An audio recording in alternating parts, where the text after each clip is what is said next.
नमस्कार किसान साथियों। आज की वीडियो में किसान साथियों में कपास की उन्नत खेती की संपूर्ण जानकारी देने वाला हूं इस वीडियो के माध्यम से। साथ ही में किसान भाइयों हम बात करेंगे आज की इस वीडियो में कि नरमा की खेती को हम किस तरीके से लगा सकते हैं, कौन कौन सी विधियां हैं, साथ ही में कौन कौन सी उन्नत वैरायटी लगानी चाहिए जिससे हमें उत्पादन में वृद्धि देखने को मिले, साथ ही में प्रॉफिट भी अच्छा खासा हो जाए। किसान भाइयों नरमा की खेती से आप कम से कम 1 एकड़ से 3 से 4 लाख रुपए आराम से कमा सकते हैं। किसान भाइयों अगर आप हमारे चैनल पर पहली बार विजिट कर रहे हैं तो चैनल को सब्सक्राइब कर लें और घंटी वाले बटन को अवश्य दबा दें।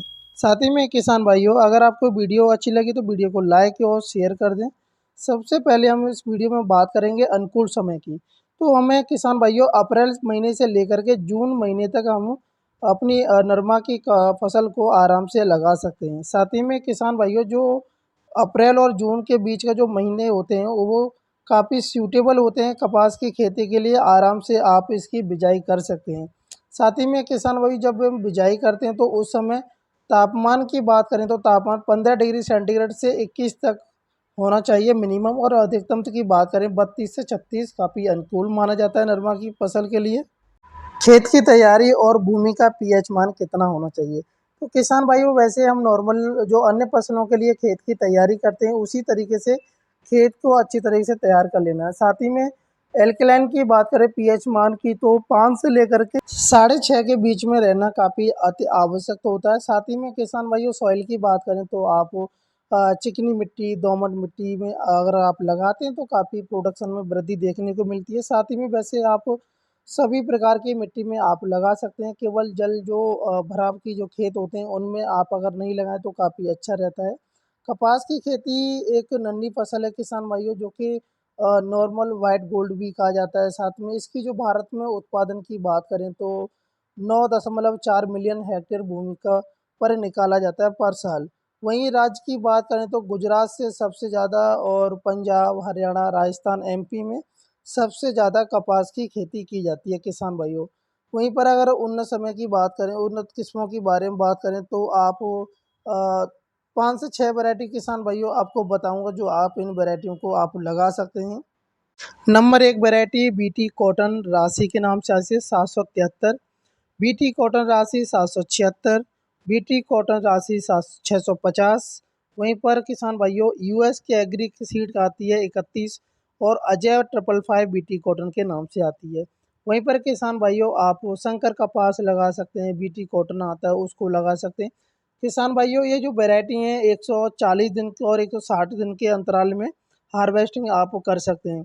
वहीं पर उत्पादन की बात करें तो 1 एकड़ से किसान भाइयों कम से कम 15 से 18 कुंटल आप उत्पादन निकाल सकते हैं।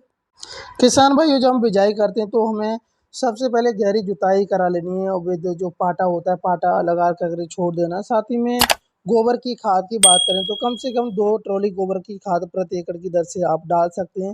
फिर उसके बाद में रूटावेटर चलवा दें जिससे कि जो गोबर की खाद के डिब्बे होते हैं और मिट्टी के डिब्बे तो एक भूरी मिट्टी बन जाती है और खाद भी अच्छी तरह से मिक्स हो जाता है खेत में। तो साथ ही में किसान भाइयों अब बात करते हैं कि 1 एकड़ में हमें बीज की आवश्यकता कितनी पड़ती है और कौन-कौन से हम फर्टिलाइज़र यूज़ कर सकते हैं।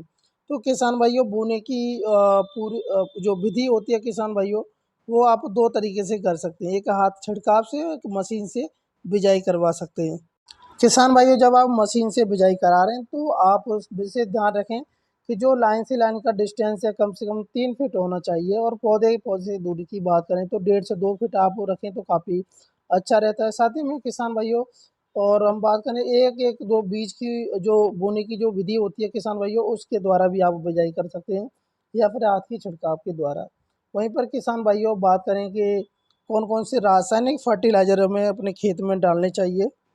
किसान भाइयों डिपेंड करता है, अगर आपका आलू या सरसों का खेत है तो आप रासायनिक खाद नहीं डालते हैं तो कोई फ़र्क नहीं पड़ता है। अगर आपका जैसे गेहूँ और आपने अन्य फसलें लगाई हैं तो उसमें आप किसान भाइयों 1 पैकेट डीएपी और 5 से 15 किलोग्राम एमओटी जो पोटाश आती है आप उसे डाल सकते हैं, और सुपर फास्फेट 25 किलोग्राम प्रति एकड़ की दर से आप डाल दें बिजाई करते समय। वहीं पर किसान भाइयों बात करें कि खादों का शेड्यूल की बात करें तो शेड्यूल किसान भाइयों आप अपनी विधि के द्वारा खादों का इस्तेमाल कर सकते हैं। जैसे कि आपको लग रहा है कि हमारा जो कपास है वृद्धि नहीं कर रहा है, यानी जो पौधे की जो रुकावट है वो रुक रही है, तो उसको बढ़ाने के लिए आप खादों का प्रयोग कर सकते हैं। बिजाई के 50 से 55 दिनों के बाद में आप यूरिया डाल सकते हैं, वहीं पर माइक्रो न्यूट्रिएंट जो फर्टिलाइज़र आते हैं वो आप डाल सकते हैं। साथ ही में किसान भाइयों स्प्रे भी कर सकते हैं 40 से 60 दिनों के अंतर में। तो आप अगर स्प्रे करना चाह रहे हैं तो प्रोफेनोस आती है जो कि 40% की आती है, या साइपरमेथ्रिन आती है 4% ईसी की, 30 ml आप मिक्स करके आप घोल बना करके स्प्रे कर सकते हैं। और बहुत सारी रासायनिक दवाइयाँ आती हैं, उनका भी आप स्प्रे कर सकते हैं किसान भाइयों। बात करें कि 1 एकड़ में हमारा खर्चा कितना आ जाता है। किसान भाइयों जब हम रासायनिक खादों की बात करें तो कम से कम 2000 रुपये के रासायनिक खाद आ जाते हैं, और कम से कम 2000 रुपये की गोबर की खाद। साथ ही में किसान भाइयों बात करें कि जो स्प्रे का खर्चा है, आप मान लीजिए अगर 2 स्प्रे करते हैं तो कम से कम 15 से 2000 रुपये का खर्चा आ जाता है लेबर को मिला करके। तो कुल मिला करके आपका 7 से 8000 रुपये खर्चा प्रति एकड़ में आ जाता है किसान भाइयों। वहीं उत्पादन की बात करें तो आप डिपेंड करता है आपकी जो सॉइल है उसमें कितना उर्वर शक्ति ज़्यादा है, उसी के अकॉर्डिंग आप उत्पादन ले सकते हैं। और प्रॉफिट की बात करें किसान भाइयों, कम से कम आप 3 से 4 लाख रुपए प्रति एकड़ से आप आराम से कमा सकते हैं। किसान भाइयों मैं आशा करता हूँ अगर आपको वीडियो अच्छी लगे तो वीडियो को लाइक कर दें, चैनल को सब्सक्राइब जरूर करें किसान भाइयों। जय हिंद, जय भारत, जय किसान।